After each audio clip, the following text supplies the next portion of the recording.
வணக்கம் welcome back to chef Deena's kitchen. எல்லோரும் எப்படி இருக்கீங்க? நல்லா இருக்கீங்களா?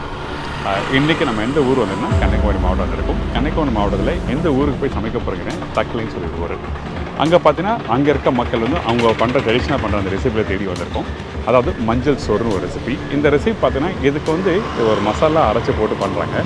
அது எப்படி பண்ணுறது பார்க்கலாம். அதுக்கு முன்னாடி இப்போ நம்ம வந்து அந்த தக்கலையில் ஒரு 2 கிலோமீட்டர் ட்ராவல் பண்ணி வந்தால் இந்த பத்மநாபபுரம் பேலஸ் இருக்குது. இந்த பேலஸ் பார்த்தீங்கன்னா பக்கத்துலேயே அருங்காட்சியாக இருக்குது. நீங்கள் கன்னியாகுமரி மாவட்டம் வந்தீங்கன்னா கண்டிப்பாக நீங்கள் வந்து முக்கியமாக சுற்றி பார்க்கக்கூடிய ஒரு முக்கியமான ஒரு ஏரியா. வந்தீங்கன்னா 2 மணி நேரம் டைம் எடுக்கும்.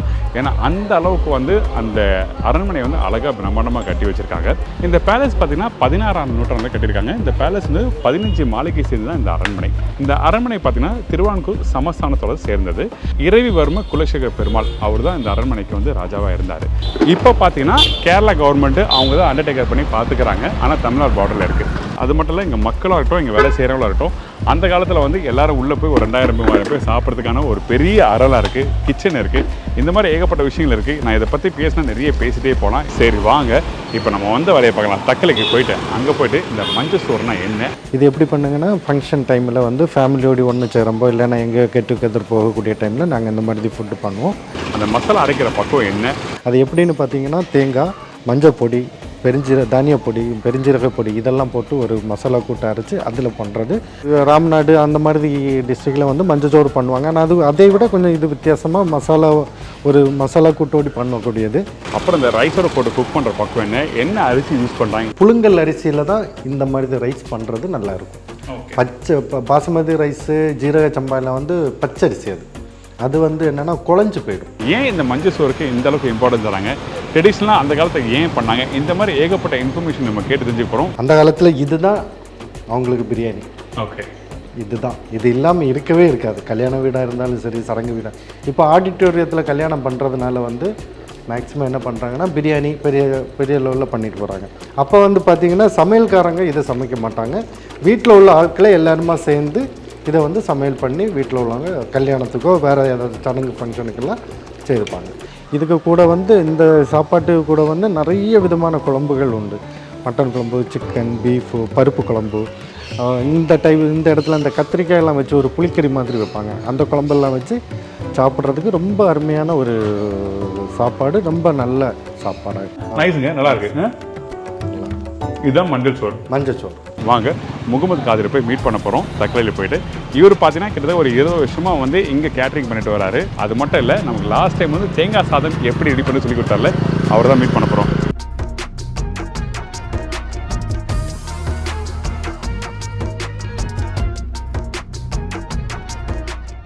வணக்கம் சார். வணக்கம். இப்போ நம்ம இந்த ரெசிபி எப்படி பண்ணுறது பார்க்கலாமா? பார்க்கலாம், கண்டிப்பாக. மீடியம் சைஸ் வெங்காயத்தில் ஒரு வெங்காயம் எடுத்துக்கலாம். ஒரு தக்காளி இல்லைன்னா 2 தக்காளி பழம் எடுத்து சின்னதாக கட் பண்ணி சேர்த்துக்கலாம். ஒரு 4-5 பச்சை மிளகாய் எடுத்து 2 கட் பண்ணி நம்ம சேர்த்துக்கலாம். இது கூட வந்து கொஞ்சம் இஞ்சி பூண்டு பேஸ்ட்டு வந்து நம்ம வதக்கிறதுக்கு எடுத்துக்கிறோம். அப்புறம் வந்து ஒரு சிறிய லவங்கப்பட்டை, கிராம்பு ஒரு டீஸ்பூன் கிராம்பு, தேவைக்கு ஒரு 3-4 ஏலக்காய் போட்டுக்கலாம். அதுக்கப்புறம் கொஞ்சம் வெந்தயம் முழுசாகவே சேர்த்துக்கலாம். மல்லித்தூள் வந்து ஒரு டீஸ்பூனு, பெருஞ்சீரகத்தூள் வந்து 2.5 டீஸ்பூனு, மஞ்சத்தூள் தேவைக்கு ஏற்ற மாதிரி யூஸ் பண்ணிக்கலாம். தேவைக்கு ஏற்ற மாதிரி கருவேப்பிலை சேர்த்துக்கலாம். உப்பு தேவைக்கு. தேங்காய் எண்ணெய் வந்து 2 குழிக்கரண்டி நம்ம எடுத்துக்கலாம். ஃபஸ்ட்டு நம்ம அரைக்கிறதுக்குள்ளே பொருள் எடுத்துப்போம். தேங்காய் எடுத்துக்கணும். தேங்காய் எடுத்துக்கணும். ஓகே, தேங்காய் எவ்வளோ எடுத்து வச்சுருக்கோம்? இது வந்து ஒரு அரை முறி தேங்காய் எடுத்து வச்சு. அரை முடி தேங்காய். சரி, ஓகே, நாங்கள் போடுங்க. அரை முறி தேங்காய் எடுத்துக்கிறோம். ஓகே, கொஞ்சம் கூடுதலாக தான் இருக்குது, பரவாயில்ல. கொஞ்சம் கூடுதல் தப்பு இல்லை, ஒன்றும் இல்லை. Okay, done. ஆனால் இந்த மசாலா தான் மெயினாக. ஆமாம், கண்டிப்பாக. சரி, ஓகே. இதுக்கப்புறம் ஒரு சின்ன லவங்கப்பட்டை. கருவாப்பட்டை இதிலேருந்து பகுதி எடுத்துக்கிறோம். பகுதினா பாதி. நானும் கற்றுக்கிறீங்க. பாதி எடுத்துக்கிறோம். சரி, மீதி வந்து தாளிக்கிறது எடுத்துக்கிறோம். இதெல்லாம் தாளிக்கிறதுக்கு வேணும். வேணும். ஆமாம். இதுக்கப்புறம் மஞ்சத்தூள் எடுத்துக்கலாம். இந்தாங்க. எவ்வளோ போடணும் இதில்? மஞ்சத்தூள் நான் போடுவா? போடுங்க. எனக்கு கூட வந்து நான் போடும்போது பார்த்தா எனக்கு தெரியும் வீட்டில் பண்ணுறதுக்கு. அதனால தான் போதும். அது கொஞ்சம் கூட போடணும். வேணும். இவ்வளோவா? கொஞ்சம் கூட போடுங்க. போதும். ஓகே, இது வந்து 1 டீஸ்பூன் அளவுக்கு இருக்கும். ஆமாம், கொஞ்சம் கூட போடலாம். இன்னும் கூட போடலாமா? ஆமாம். ஓகே, ஃபைனா? ஃபைன். அடுத்தது வந்து கொஞ்சமாக பெருஞ்சீரகத்தூள், சோம்புத்தூள் வந்து ஒரு வாசம், ஒரு ஃப்ளேவர், இதுக்காக வேண்டி ருசிக்காக வேண்டி போடுறோம். சரி, சரி. இவ்வளோ பொடி போட்டு நான் பண்ணதில்லை. முழு சோம்பு போட்டு அரைப்போம், ஆனால் சோம்பு தூள் தான் போடணுமா? இல்லை முழு சோம்பு போட்டு அரைக்கலாம். அது சிறப்பாக நல்லா அரையாமல் திரு வந்துடக்கூடாதுன்றதுக்காக சோம்பு தூள் போடுறோம். ஓகே. அடுத்தது மல்லித்தூள். நான் கட் பண்ணி வச்சுருக்கேன். ஓகே. அடுத்தது மல்லித்தூள் வந்து ஒரு 2 டீஸ்பூன் கணக்கு பண்ணி கொஞ்சம் மல்லித்தூள் போட்டு. அதிகமாக மல்லித்தூள் வேண்டாம். ஒரு மல்லித்தூளோட சோம்பு தான் அதிகமாக இருக்குது. ஆமாம், சோம்பு அதிகம். இதுக்கப்புறம் 1 டீஸ்பூனு கம்மியாட்டு மிளகாத்தூள் போட்டுக்கணும். ஓகே. இங்கே நீங்கள் பெரிய ஃபங்க்ஷன் பண்ணும்போதெல்லாம் இந்த மெத்தட் தாங்க? ஆமாம், இதே மெத்தடில் தான் பண்ணுவோம். ஓகே. அடுத்தது மிளகாத்தூள் ஒரு 1/2 டீஸ்பூனுக்கு கொஞ்சம் அதிகமாக. இன்கேஸ் அதிகமாக நான் போட்டேன்னா என்ன ஆகும்? காரமாயிடும். சும்மா மாற்றிக்கலாம்.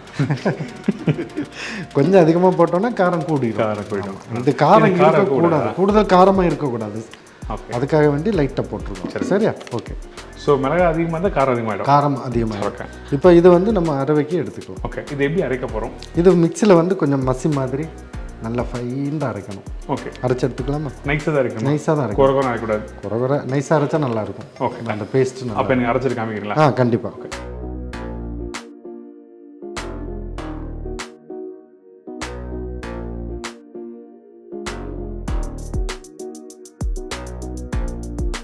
இப்போ இதை வந்து இந்த தேங்காயை வந்து மசாலாவை தனியாக வந்து நம்ம அரைச்சி எடுத்துக்கிட்டோம்.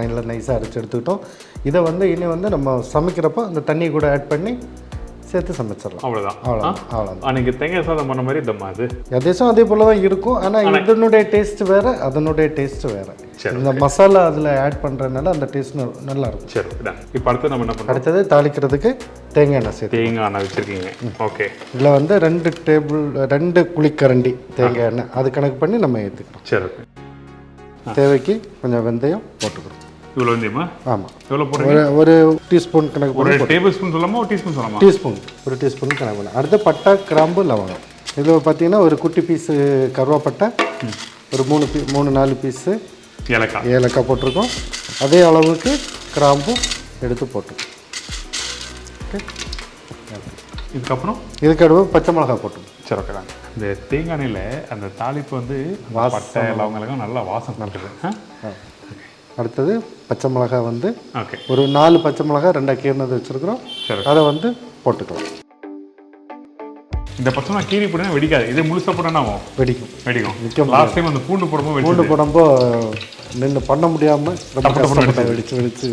ஓகே. இந்த மாதிரி கட் பண்ணி வச்சுருக்கிற வெங்காயம் நைஸாக கட் பண்ணிருக்கீங்க. ஆமாம், நைஸாக கட் பண்ணது அதை போட்டுக்கலாம். இது பார்த்தீங்கன்னா கொஞ்சம் வேகிற மாதிரி நல்லா வசக்கிட்டோம். ஓகே. இந்த வெங்காயம் வதங்குற பக்கம் என்ன மாதிரி பக்கத்தில் இருக்கணும்? கொஞ்சம் கலர் மாறுற மாதிரி இருந்தால் போதும். நல்ல வேகணுன்றதுக்கு நல்ல டீப்பாக போகணுன்னா கொஞ்சம் அந்த கலர் மாறுற மாதிரி நம்ம பண்ணிக்கிட்டாலே தக்காளி போட்டு. போடலாமா? அப்போ இந்த இஞ்சி பூண்டு எப்போ போட போகிறோம்? தக்காளி போட்டு கொஞ்சம் வெந்த பிறகு இஞ்சி பூண்டு போட்டோம். அப்படியா? ஃபஸ்ட்டு இந்த இஞ்சி பூண்டு போடுறது இல்லையா? சூப்பர்ப்பா. தக்காளி வந்து ஒரு மீடியம் சைஸில் ஒரு 2 தக்காளி வந்து கட் பண்ணி வச்சுக்கிறோம்.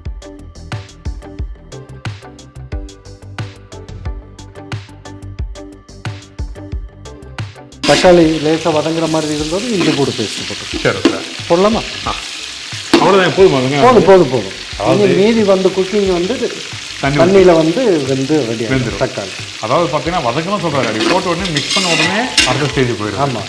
சரி. ஓகே. ஓகேயா? இஞ்சி பூண்டு பேஸ்ட்டு இவ்வளோ எடுத்துக்கிறோம். பார்த்தீங்கன்னா ஒரு 2 ஸ்பூனு. ஓகேவா? அதை அப்படியே போட்டுக்கோம். சரி.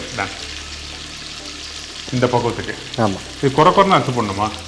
நைஸாட்டும் அரைக்கலாம், கொத்தாட்டும் அரைக்கலாம். இது இப்படி அரைக்கிறதும் நல்லா தான் இருக்கும்.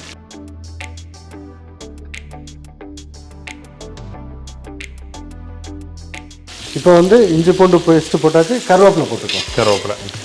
ஆனால் அந்த இஞ்சி பூண்டு பேஸ்ட் பண்ண நல்லா வாசம் வருது. வாசனை அந்த எண்ணெயில் வதங்கி வரக்கூடிய வாசனை ரொம்ப நல்லா இருக்கு. கருவேப்பிலை பார்த்தீங்கன்னா ஒரு கொத்து கணக்கு பண்ணி எடுத்துக்கிறோம். போட்டுக்குமா? ஓகே. அவ்வளோதான். ஆனால் இந்த கொத்தமல்லி புதினா அப்படிலாம் வராதா? அதெல்லாம் வராது. நான் வந்து அந்த பிரியாணி கான்செப்டில் பண்ண போகிறேன்னு. இல்லை கண்டிப்பாக கிடையாது. நான் அப்படி தான் நினச்சேன். இந்த பிரியாணி மாதிரி வரப்போகுது, இந்த தேங்காய் அரைச்சி ஊற்றுவாங்க அப்படின்னு நினச்சேன். இதில் வந்து இனி வந்து நம்ம அரைச்ச தேங்காய் இருக்கு இல்லையா, அதை சேர்த்துக்கலாம். இப்பயே சேர்த்துலாமா? ஆமாம், சேர்த்து தண்ணியை சேர்த்துக்கலாம். சரி. நாங்கள் ஓகே. தேங்காய் வந்து ஒரு தேங்காய் கணக்கு பண்ணி மசாலா 1 கிலோவுக்கு அரிசிக்கு ஒரு தேங்காய், மீடியம் தேங்காயில் ஒரு தேங்காய் தேங்காய் அதில் உள்ள மசாலா சேர்த்து ஒரு மீடியம் சைஸ் தேங்காய் யூஸ் பண்ணிக்கிங்க. அது உங்களுக்கு யூஸ் ஆகும். ஏன்னா இந்த எதுக்காக நான் இந்த விஷயத்தை கேட்டேன்னா, உங்களுக்கு நீங்கள் வீட்டில் பண்ணும்போது அந்த தேங்காயோட சைஸும் வெரி வெரி இம்பார்ட்டன்ட். தேங்காய் அதிகமாக போனால் என்ன ஆகும்? நல்லா தான் இருக்கும், ஆனால் மசாலா கூட்டிட்டுனா அது ஒரு கடுப்பு மாதிரி இருக்கும், அந்த அது வெந்து வராது, ஒட்டுற மாதிரி இருக்கும், ஒரு மாதிரி நல்லா இருக்கும். இதெல்லாம் ஓகே. சரி ஓகே. சரி, அரைச்ச தண்ணியும் அதில் விட்டுட்டு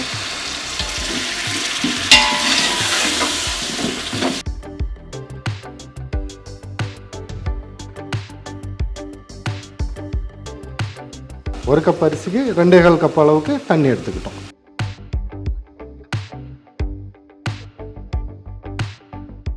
ஓகே. எப்படி ரைஸ் ஊற வச்சிருக்கோம் இப்போ ரைஸ் வந்து சும்மா கழுவி அந்த ஈரத்தோடி வந்து ஊற வச்சு எடுத்துக்கணும். ஓகே. ஆனால் ஊற வச்சிங்களா?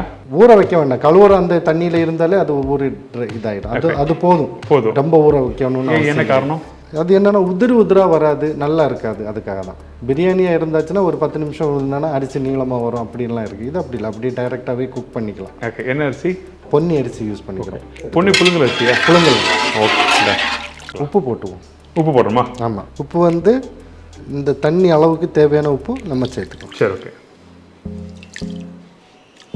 போதும். ஃபைன். ஓகே. கொதிக்கிட்டும், அதுக்கப்புறம் பார்க்கலாம்.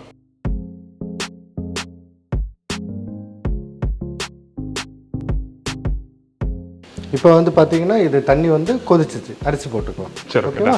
அரிசி. அதாவது இந்த அரிசியை பார்த்தீங்கன்னா வாஷ் பண்ணி எடுத்து வச்சுருக்கோம், ஊற வைக்கல. பொன்னி புழுங்கல். புழுங்கல் பொன்னி அரிசி. பொன்னி புழுங்கல். ஓகே. அரிசியை வந்து நம்ம பார்த்தீங்கன்னா தெரியும். இது இந்த ரைஸ் போடும்போது அந்த தேங்காய் போட்டுறலாம், அரிசி போட்ட மசாலா, அதனுடைய வாசனை நல்லா இருந்துக்கிட்டே இருக்கும். இனி இது வந்து வேகணும். ஓகே. அந்த குருமா டச் கொடுப்போம்ல கொதிக்கிற மாதிரி, அந்த மாதிரி அந்த தேங்காய் வாசனை இருக்குது. ஆனால் டேஸ்ட் அப்படி தான் இருக்குமா தெரியாது. இல்லை, இது டேஸ்ட்டு ரைஸ் கொஞ்சம் நல்லா இருக்கும். Rice okay. கொஞ்சம் வேகட்டும், வெந்த பிறகு. ஸோ எந்த பக்கத்தில் நம்ம தம் போட போகிறோம்? இது தண்ணி ஃபுல்லாக ட்ரை ஆன உடனே கொஞ்சம் அமுக்கி வச்சு மூடி போட்டுட்டோன்னா அந்த ரைஸ் வந்து கரெக்டாக நமக்கு வந்துடும். இப்போ பார்த்தீங்கன்னா அந்த சாதமும் அரிசியும் நல்லா கொதிச்சு வந்துட்டு இருக்கு. அதாவது ஒரு 40 to 50% வந்திருக்கும். ஸோ இந்த மாதிரி கொதிச்சு ஒரு டைமில் அடுப்பு கொதிச்சு சிம்மில் வச்சுட்டு நம்ம அப்படியே தம்மு போட்டு இப்போ இது பண்ணலாமா? இல்லை, இன்னும் வேகணும். இந்த தண்ணி வந்து கம்மியாக ரொம்ப ட்ரை ஆகணும். ஓகே. ஆன பிறகு இதை பார்த்து. சரி, அப்போ வேகட்டும், அதுக்கப்புறம் தம் போட ஸ்டேஜ் நம்ம பார்க்கலாம்.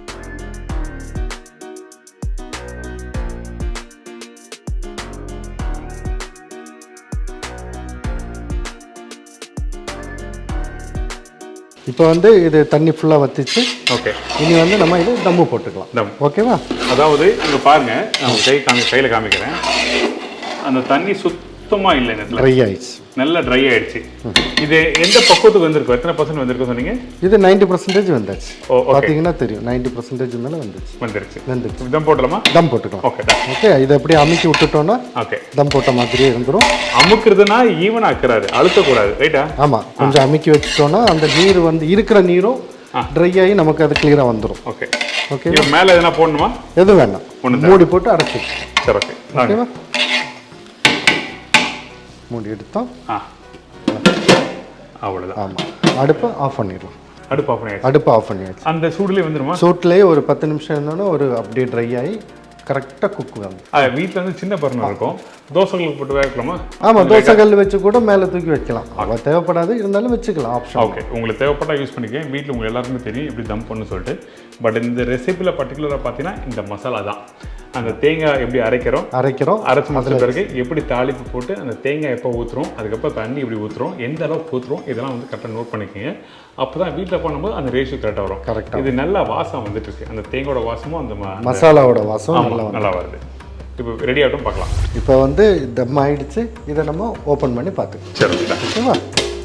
அப்பா அந்த ஆவி பாருங்களேன், ஆவி அப்படியே ஆவி கரெக்டாக இருக்கும்.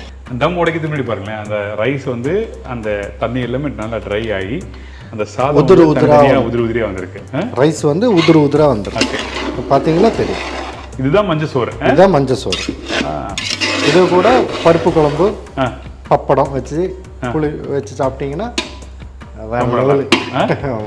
இந்த இடத்துல இந்த புழுங்கல் பொன்னி தான் யூஸ் பண்ணணுமா, அரிசி இல்ல இந்த பாஸ்மதி ரைஸ்லயோ சீரக சம்பா ரைஸ்லயோ பண்ணலாம்? கண்டிப்பா பண்ண முடியாது. புழுங்கல் அரிசியில தான் இந்த மாதிரி ரைஸ் பண்றது நல்லா இருக்கும். பச்சை பாஸ்மதி ரைஸ் ஜீரக சம்பால வந்து பச்சரிசி அது வந்து என்னன்னா குழஞ்சு போயிடும். சாதம் வந்து எப்படி பார்த்தீங்கன்னா இருக்கு இல்லையா, இந்த சாதம் வந்து இந்த மாதிரி உதுராக வராது. Okay okay okay. சூடாக இருக்குது. ஸோ அதனால புழுங்கல் பண்ணி தான் புழுங்கலில் வந்து எல்லாமே பண்ணிக்கலாம். நம்ம சாப்பாடு சாப்பிட்ற அரிசி அதுதான் சாதாரணமாக நம்ம வீட்டில் சாதம் வடிக்கிற அரிசி, சாப்பாடு அரிசி அதை யூஸ் பண்ணிக்கலாம். டேஸ்ட் பண்ண தரீங்களா? கண்டிப்பாக. நாங்கள் ஃபைனலாக நமக்கு வந்து இந்த மஞ்சள் சோறு ஃப்ரெஷ்ஷாக சுடு சுடு ரெடி ஆகி இப்போ நம்மளுக்கு கொடுக்குறாரு. டேஸ்ட் பண்ணுறேன். இது தொட்டுக்கு என்ன வச்சு சொன்னீங்க? பருப்பு குழம்பு, அப்புறம் பப்படம், புளிக்கறி. கத்திரிக்காய் வச்சு பண்ணுவோம். அது நம்ம காரக்குழம்பு தாங்க? இல்லை, பிக்கிள் போல அது ஒரு ஐட்டம். அப்படியா? நம்ம இந்த ஊரில் மட்டும் சொல்கிற ஒரு புளிக்கறி கத்திரிக்காயில் மட்டும் பண்ணுறது. சாதம் சாப்பிட்றதுக்கு முன்னாடியே சொல்கிறேன், அந்த அந்த ரைஸ் உடச்சி போட்டிருக்காங்கல்ல, அந்த வாசம் அது நல்லா இருக்குது. ஏதோ ஃப்ளேவர், அந்த ஸ்பைசஸோட ஃப்ளேவரா இல்லை தேங்காயோட ஃப்ளேவரா தெரியல, ஆனால் நல்லா வாசம் வருது. சாப்பிடும் போது தான் தெரியும்.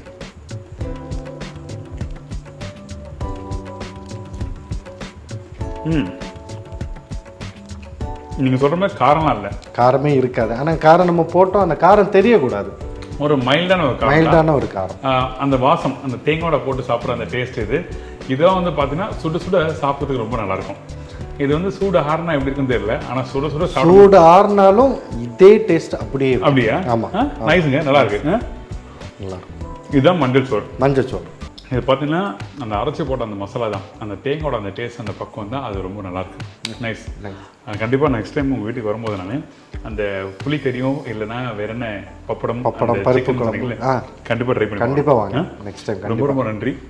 எனக்கு இந்த மஞ்சள் சோறு ரொம்ப நாளாக நம்ம கிச்சனில் பண்ணணும்னு சொல்லிட்டு எதிர்பார்த்து அந்த ஒரு ரெசிபி எனக்கு உங்கள் மூலயமா வந்து சொல்லிக் கொடுத்துருக்கீங்க. அது மட்டும் இல்லை, இந்த ரெசிபிக்கு வந்து நம்ம வீட்டில் இருக்க அஞ்சரைப்பட்டி பொருள் மட்டும்தான் யூஸ் பண்ணியிருக்கோம். இந்த மாதிரி ரெசிபியில் நீங்கள் கண்டிப்பாக வீட்டில் ட்ரை பண்ணி பார்க்கலாம். அப்போ உங்கள் ஃபோன் நம்பர், அட்ரஸ் எல்லாம் தரீங்களா? கண்டிப்பாக. ஓகே. என்னோடய பேர் வந்து எஸ் முகமது அப்துல் காதர். என்னோடய கேட்ரிங் சர்வீஸோட வந்து அலிஃப் அவுட்டோர் கேட்ரிங் சர்வீஸு. நாங்கள் இருக்கிறது வந்து தக்கலை இந்த பகுதியில் இருக்கிறோம். இதே போல் எல்லா ஃபங்க்ஷனுக்கும் இதே மாதிரி இதை விட வெரைட்டியான சாப்பாடெலாம் நாங்கள் வந்து செய்து தரோம். வீட்டில் வந்தே பண்ணி தருவோம், இல்லைன்னா ஆர்டர் மூலமாகவும் பண்ணி தருவோம். என்னோடய கான்டாக்ட் நம்பர் 9677779117. அதே டைமில் இந்த ரெசிபியை ட்ரை பண்ணி பார்த்துட்டு நீங்கள் ஃபீட்பேக்கும் தரலாம். கண்டிப்பாக நீங்கள் இதை வந்து இந்த ரெசிபி கண்டிப்பாக ட்ரை பண்ணுங்கள். எல்லாருக்கும் பிடிக்கும், குழந்தைங்களும் சாப்பிடலாம். வீட்டில் இருக்கக்கூடிய பொருளை வச்சே பண்ணுறது ரொம்ப டிஃப்ரெண்ட்டாக இருக்கும். நீங்களும் எனக்கு ஃபீட்பேக் கண்டிப்பாக தான். நன்றி. நன்றி. இதே மாதிரி நான் இன்னொரு நாள் இன்னொரு ஊரில் ஒரு புது ரெசிபி இருக்கிறேன். நன்றி, வணக்கம். See bye bye, take care.